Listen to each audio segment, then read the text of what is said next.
What has COVID highlighted about power and how power is used not to advantage us, but against us? In this video, using extracts from brilliant people I've spoken to, like Gabor Mate, Wim Hof, Yanis Varoufakis, we talk about the role of power, how power is used to dominate us, and we speculate as to how the coronavirus pandemic has been used to usher in new power and further fortify bastions of power.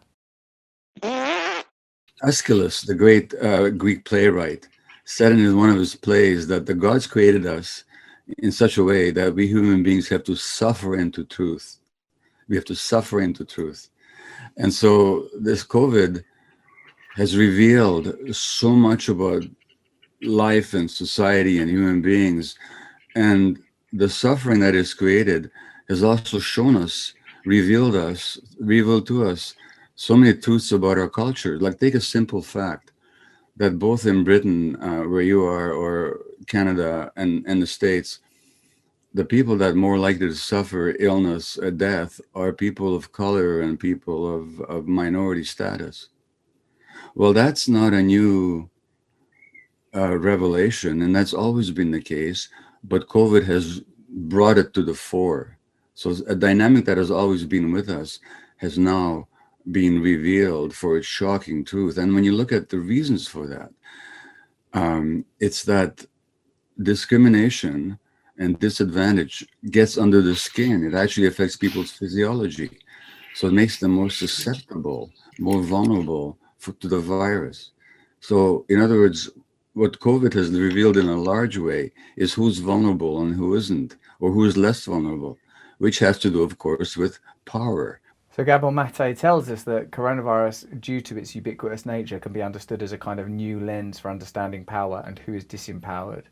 Wim Hof, of course, that great roaring yogi, can introduce us to some different and more particular perspectives. You know, the human brain is only flourishing if it neurologically keeps on growing within the skull until it dies.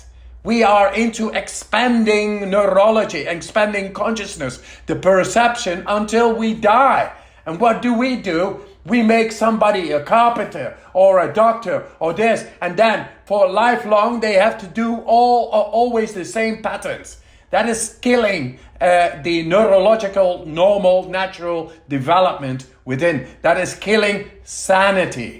Wim Hof is pretty amazing. He lives it, he feels it, he's legitimate. This dude is authentic. He's all about awakening you. So we have to get to sanity, because pandemias, viruses, the neurological iPhones affecting us, the electromagnetic devices we all got, we cannot live with the old paradigm no more. It is not able to to confront itself with the existent hazards. The wolf is gone, but the iPhone is there. The wolf is gone, and the radioactivity is there, and the viruses, and those are more dangerous than the dinosaurs and the tyrannosaurs, because you cannot see them. And the people existent right now who are in control, it's through the old paradigm. We can break that paradigm in a day. I'm actually happy that the whole economy stopped. I'm happy with that. I'm finally, when Australia was on fire just recently and more than 1 billion animals died, nobody gives a shit. We give even less of a shit. I've forgotten that even happened. Do you remember them Australia fires, all them animals died?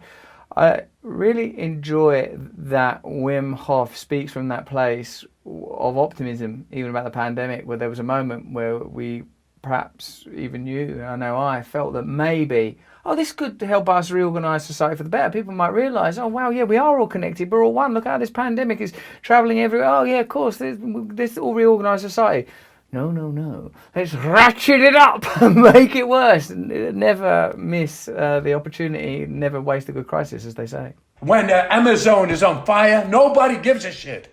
When the tsunami is going and the corals are bleaching, nobody gives a shit. Some people say something, but in general, everything keeps on going, sodomizing the planet, polluting the planet, exploiting it, and people staying insensitive. They are staying like blobs.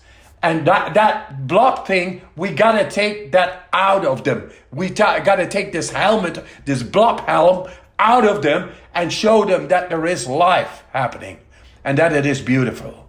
Gabor Mate, I think, is the embodiment of a sensitive and therapeutic perspective on our emotions and our response to prohibiting and traumatic external circumstance. Wim Hof, I think, is like a roaring shaman, priapic potency, a force for how we can change.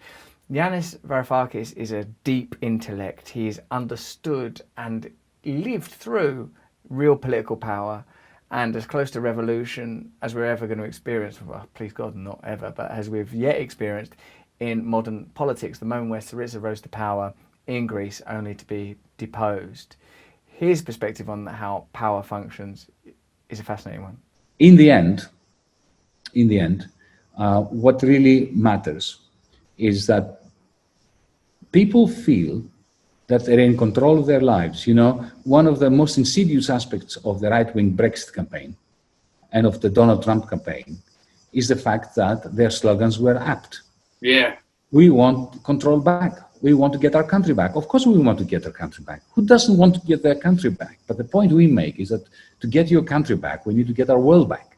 And we need to get it back from the finances. And we need to get it back from the states and the bureaucrats, because the COVID-19 now has shown the immense power of government. Government can tell you, you're not going to get out of your home for the next 20 years, right? What the pandemic has revealed is the immense power of the state over us. Yes. Which can be used or abused or whatever.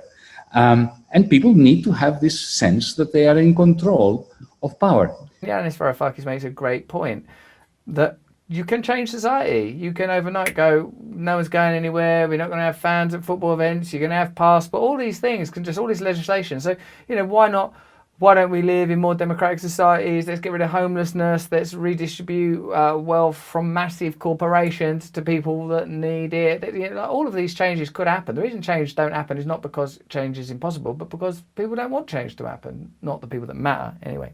And the way to do this is to combine economic democracy in the way I described it through the corporation, that where every employee has one share, and which gives them one vote. But also, imagine a world in which in every county there are two zones, the commercial zone and the social zone. The social zone contains housing, businesses that are based on social principles, like you used to have in Britain, council housing. And the commercial zone is utilized in order to make money, but it is owned by the people of the county.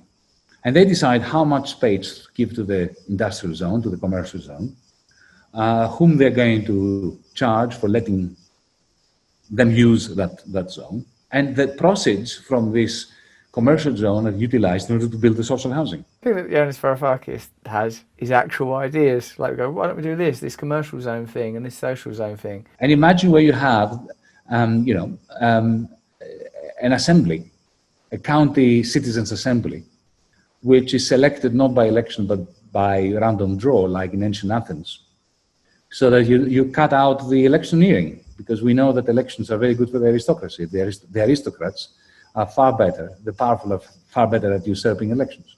But imagine you have a random draw that decides who is sitting on this land council. Yeah, you'd be better off with a random draw, innit? You look at what's going on, Nancy Pelosi, she's rinsing it. Like, look at them. What's the point? Have a random draw. And I will do the draw. It's, Nancy Pelosi. Like, you want proper, actual democracy. You'd be better off with random chance. And an assembly is like, through numbers, through true democracy, you get better representation than the corrupted systems that are currently available.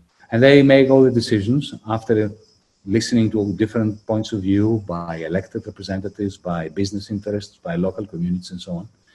And the members of these land councils can rotate, again, through random selection. That way, you have a community, you have political power. It is a state, but you don't have the all-powerful state whose bureaucracy simply reflects the interests and the overall power of the powerful. So there you are. Gabor Mate describes to us the nature of the problem. Wim Hof explains to us how we as individuals can awaken our own power so we can change the world. And Yanis Varoufakis gives us some suggestions for alternative ways of organising resources. All those things would work. And people that tell you that they won't work say that because they want things to stay the same, either because they're Stockholm syndrome traumatized victims of this institution, or they're the people and interests that operate in the rarefied spaces that benefit from things staying as they are. All these interviews were taken from my Luminary podcast, Under the Skin. If you've got Apple, you can subscribe to that now wherever you are in the world. Also, there's a free meditation weekly there, Above the Noise, that I do, plus Dave Chappelle's podcast. Loads of good podcasts are on there. Tell me what you want to see and tell me what you think in the comments here. Give it a like and subscribe. Circulate these ideas. Awaken as many people as you can. Participate however you can in the shared awakening of our people. Sign up to my mailing list on russellbrand.com. Come see me live if you can, if you're around. If you enjoyed this video, have a look at this one or this one. Don't look at this one. This one and this one. These are the guys to go to. Don't be so cheeky. Like and subscribe and sign up to my mailing list. Thanks very much for watching.